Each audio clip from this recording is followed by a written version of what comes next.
Hi everybody, it's DM226 aka Soust. I don't know if I should have rebranded the channel to make these intros simpler, but it's a moot point now. So, a couple of years ago, I made a video about Drill Dozer's hard mode. I think it was great, and I'd appreciate it if you check it out because I don't want to rehash that one before I go through this one. And if you do check it out, please like and comment so that my channel can get some sort of boost again. It's a 17-year-old channel and I have no idea how that affects this site's algorithm, but it can't be good. Anyway, I made that video to discuss how the game's hard mode kind of turned me off of the game. It was a pretty big shock to the system. It really made me reconsider how I looked at it, and I was pretty hard on Drill Dozer. I haven't really changed my opinion since then, but I haven't come back to cope about that video either. I guess the best way to put it is that I want to cover some unfinished business. Hopefully, as you watch the video, you'll understand what I'm trying to communicate here. So in the other video, I covered pretty much everything except the last two levels of the game. The last two levels of Drill Dozer are arguably more unfair than anything else in the game, because while all the previous levels would be manageable with the same tools that you rely on in their regular difficulty, 6-1 and 6-2, aka Drill Missile and Krug's Doom Dozer, operate on and exploit specific peculiarities of Drill Dozer's design that will effectively roadblock you unless you're aware of them. Of these stated quirks, first and foremost is the hurt boxes of our main character, Jill, and her trusty sword, shield, and steed, the Drill Dozer. As I stated in the other video, it's effectively one big hurt box over the whole sprite. What I failed to mention, and what complicates things, is that the hurt box extends past the visible area of the sprite. The hurt box registers hits in the Drill Dozer's face, for lack of a better term, or Jill's head from the front where you'd expect it to, but there's a space behind them when they're on the ground, and a little extra underneath them when they jump that also registers a hit. In all the previous levels, this isn't really a huge deal. The worst it ever gets before Drill Missile is that it makes the game's combat rooms a bit more difficult than they should be. But Drill Missile exploits this hurt box quirk to the point that it has to be intentional.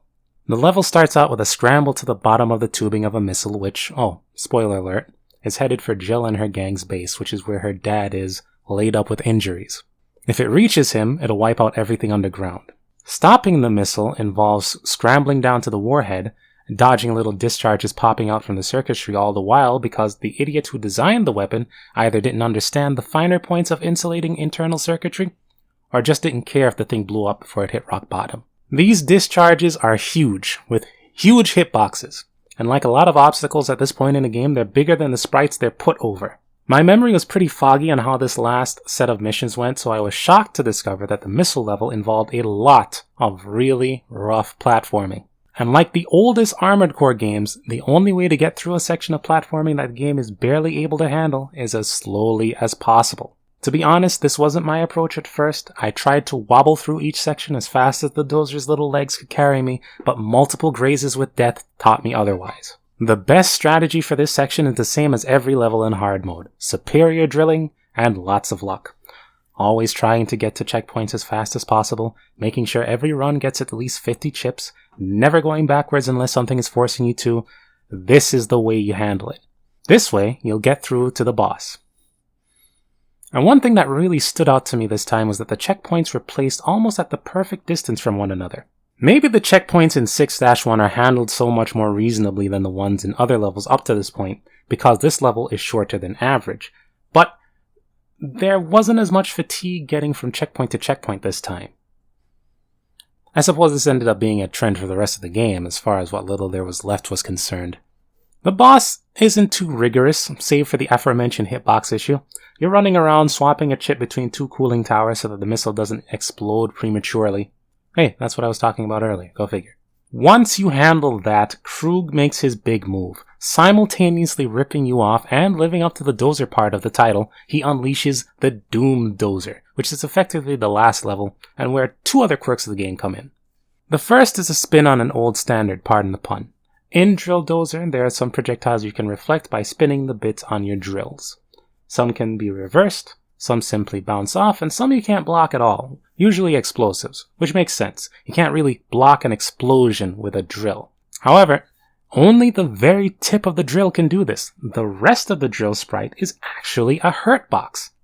That's right, when the drill is extended, only the tip works and everything else gets you killed in hard mode.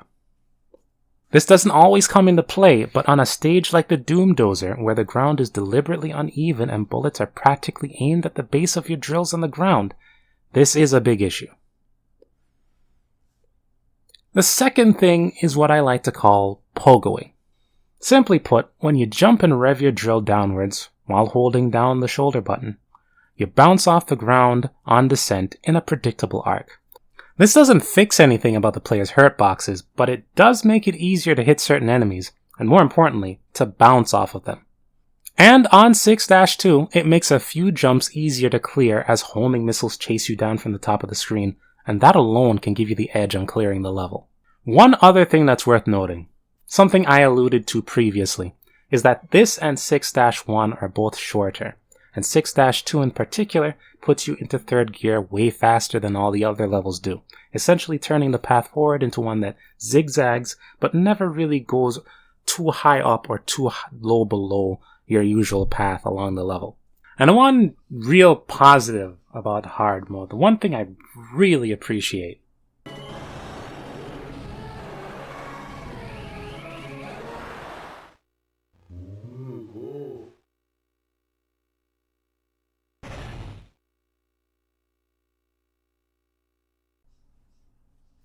is that the other small child has exactly as many hit points as you do. Now, with all this said, I think I've given hard mode a fair shake, in retrospect.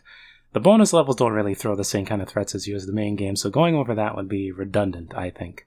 I actually cleared the game on hard mode a short time after I posted the last Drill Dozer video, but I wanted to refine the video idea, polish it, make it something that would mean something, maybe even change the brand of the channel so I could branch out from fighting games. But I don't have that kind of time now, and I've waited too long, so I just have to get it out there. Not to do all the things I was talking about, just to express myself, That's all I can really do with the channel at this point. So, do I still think Drill Dozer's hard mode is bad? Yes, but I don't want to spend another video ragging on it. I want to be more constructive, so instead, I'll go over what I think could have been done to improve it. What I would have liked to see the most is a restructuring of the levels, preferably condensing them, leaving the obstacle course-like sections in, taking the combat room parts out, that sort of thing. Barring that, I think a good solution would be to do what 6-2 does and put you into third gear earlier. In fact, the Dozer should be in third gear from the start of these levels, in my opinion. That's how I see it. Cut down on the stress a little bit, use the gearboxes to throw some extra chips at the player, that sort of thing. And if neither of those float your boat, at least tighten up the hurt boxes, because some of the deaths you end up going through while you go through this mode are ridiculous. And that's pretty much it. I'd talk on this a bit more, but I think that would belabor the point, and I suspect that Ken Sugimori sheds a tear whenever someone talks smack about this game, so I'm going to wrap it up. Take care, everybody.